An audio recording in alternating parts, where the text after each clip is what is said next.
بسم اللہ الرحمن الرحیم۔ بابرکت وظیفے کا واقعہ پڑھتے ہیں۔ لا حول ولا قوت الا باللہ۔ بہت سے لوگ یہ وظیفہ کرتے ہیں۔ اس کی برکت کے حوالے سے ایک واقعہ بیان کیا جاتا ہے کہ خلیفہ ہارون الرشید ایک نامور خلیفہ تھا۔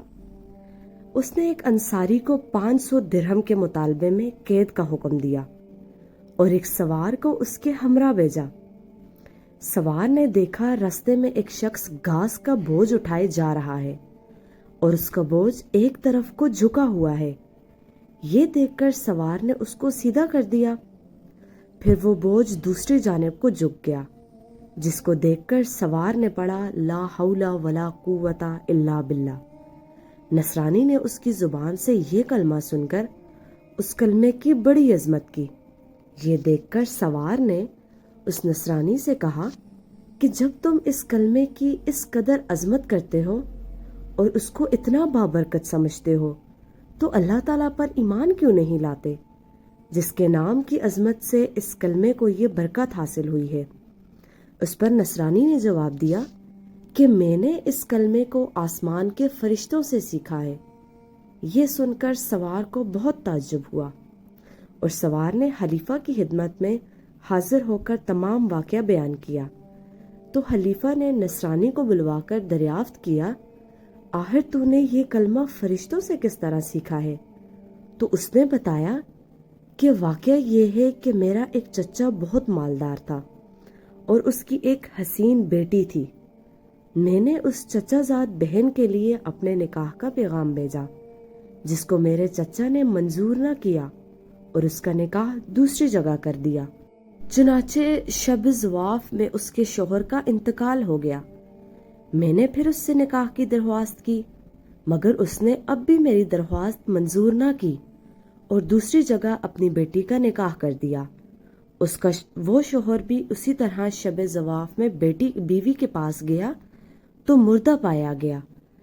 پھر تیسرے شخص سے اس کا نکاح ہوا اور اس کے ساتھ بھی یہی معاملہ پیش آیا۔ اس کے بعد چوتھی مرتبہ میں نے پھر اپنے عقد کا پیغام دیا تو مجبوراً چچا نے اس لڑکی کا عقد مجھ سے کر دیا، کیونکہ متواتر ان حادثات کے بعد کوئی دوسرا اس لڑکی سے عقد کرنے کو تیار نہ تھا۔ آخر میں نے دیکھا کہ خلوت کے وقت شیطان ایک کوہ گراں کی شکل میں ظاہر ہوا اور اس نے زور سے ایک چیخ مار کر کہا، تو کہاں آیا ہے؟ میں نے جواب دیا کہ میں اپنی بیوی کے پاس آیا ہوں۔ تو وہ شیطان کہنے لگا، تجھے معلوم نہیں میں نے اس کے پہلے شوہروں کے ساتھ کیا معاملہ کیا؟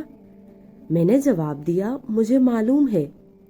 یہ سن کر وہ شیطان کہنے لگا، اگر تو اس بات پر راضی ہو کہ یہ عورت رات کو میرے لیے ہو اور دن کو تیرے لیے تو بہتر ہے، ورنہ میں تجھے بھی مار ڈالوں گا۔ میں نے اس کی بات کو منظور کر لیا اور اسی طرح ایک مدت گزر گئی۔ تو ایک روز شیطان نے مجھ سے کہا کہ آج میں رات کو مولا اعلیٰ کی باتیں چوری سننے کے لیے جاؤں گا، کیونکہ آج رات کو اس کام کے لیے میری باری ہے۔ کیا تم بھی میرے ساتھ آسمان پر چلنے کو تیار ہو؟ میں نے جب اس پر اپنی رضامندی کا اظہار کیا تو شیطان نے ایک بڑے اونٹ کی شکل اختیار کر کے مجھ سے کہا کہ میری پشت پر مضبوطی سے سوار ہو جانا۔ چنانچہ جب میں اس پر سوار ہو گیا تو وہ شیطان ہوا میں اڑنے لگا۔ اتنے میں مجھے فرشتوں کی آواز آئی کہ وہ کہہ رہے ہیں لا حول ولا قوت الا باللہ، جس کو سن کر شیطان واپس ہوا اور مردہ کی طرح زمین پر گر پڑا اور میں بھی اس کے قریب ہی جا گرا۔ جب کچھ دیر کے بعد اس کو ہوش آیا تو کہنے لگا کہ تم اپنی آنکھیں بند کر لو۔ میں نے اپنی آنکھیں بند کر لی۔ اس کے بعد جب میں نے آنکھیں کھولی تو کیا دیکھتا ہوں کہ میں اپنے گھر کے دروازے پر موجود ہوں۔ پھر جب میں اپنی بیوی کے پاس خلوت میں گیا تو میں نے اس سے کہا، اس مکان میں جہاں کوئی بھی سوراخ ہے اس کو بند کر دو، ساری کھڑکیاں بند کر دو۔ اس نے ایسا ہی کیا۔ چنانچہ جب رات کو شیطان گھر میں داخل ہوا تو میں نے دروازہ بند کر دیا اور باہر سے دروازے کی طرف منہ کر کے پڑھنا شروع کیا، لا حول ولا قوت الا باللہ، جو میں نے فرشتوں سے سن کر یاد کر لیا تھا۔ اتنے میں نے ایک سخت آواز سنی، پھر دوسری اور تیسری مرتبہ یہی کلمات پڑھے، تو اس کے بعد بیوی نے مجھے پکارا کہ اندر آ جاؤ۔ جب میں اندر گیا تو بیوی نے بیان کیا کہ تم نے پہلی مرتبہ لا حول ولا قوت الا باللہ پڑھا تھا تو شیطان نے یہاں سے بھاگنے کا راستہ تلاش کیا، مگر اسے کوئی راستہ نہیں ملا۔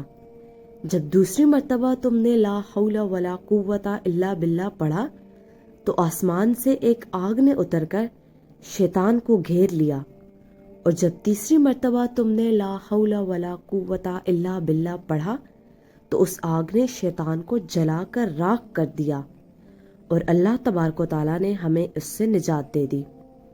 خلیفہ ہارون الرشید نے نصرانی کی زبان سے یہ واقعہ سن کر اس کو آزاد کر دیا، اور وہ 500 درہم بھی معاف فرما دیے جن کے عوض اس کو قید کیا تھا۔ اس واقعے سے ہمیں یہ سبق ملتا ہے کہ یہ تمام برکت کلمہ لا حول ولا قوت الا باللہ کی تھی، جس کے پڑھنے سے یہ سب برکت ظاہر ہوئی۔ اللہ تعالیٰ ہمیں بھی اس کی عظمت جان کر اس کا کثرت سے ورد کرنے کی توفیق عطا فرمائے، آمین۔ ملتے ہیں اگلی ویڈیو میں، تب تک کے لیے اللہ حافظ، اپنا خیال رکھیے گا، جزاک اللہ خیر، اللہ حافظ۔